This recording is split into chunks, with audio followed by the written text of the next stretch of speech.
So in your book, you mentioned uric acid, and it's very important to do a test to know the levels of uric acid because that's part of what is going on in the body. So how would you recommend to do that test? Is there a home-based test for people to do to Yeah. know the? So, and this is in the part where I talk about hypertension as well, because nobody ever said, it would be ideal if I tried to get my systolic blood pressure over 200 today, and that's not a good life goal, So anyway, but uric acid is an interesting one. And this would be in my second tier of test. Do I think that everyone who's on this call or listening to this should go and get their uric acid tested? Well, it's probably not necessary, but uric acid itself is interesting. And uric acid can actually itself inhibit nitric oxide synthase. And so that's your vasodilator and kind of the guardian of your endothelium. And if uric acid levels are high, that's commonly known to be associated with gout. And so that's the extracellular manifestation of elevated uric acid, is it can crystallize, and especially in joint spaces, and cause your big toe to be all swollen and hurt you and all that stuff.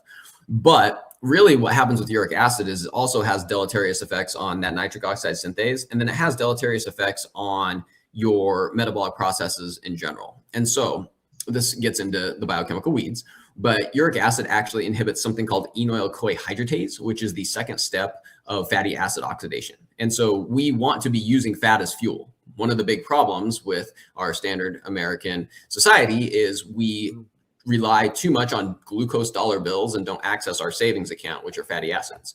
And so uric acid itself inhibits your body's ability to properly utilize fatty acids. Well, that's not helpful. And then additionally, it inhibits a mitochondrial citric acid cycle, or Krebs cycle enzyme, aconitase.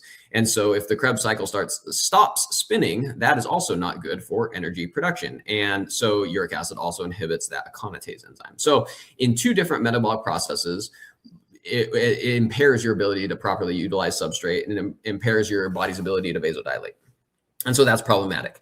And so uric acid itself, and a lot of uric acid levels are elevated because people are drinking too much alcohol, or they're drinking fructose, or they're just having kind of a trash diet in general. And so, those things are generally pretty amenable to lifestyle changes.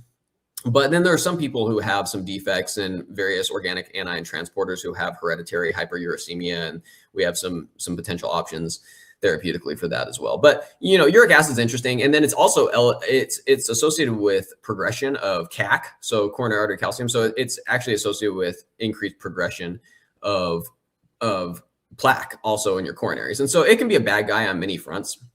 And so I do think that uric acid is something to consider, is a kind of a second tier test for a clinician, especially somebody who's really wanting to look at all of the factors that could potentially contribute to cardiovascular disease. And there's some interesting stuff about uric acid that makes it kind of a bad guy potentially when it comes to endothelial function. Wow, thank you.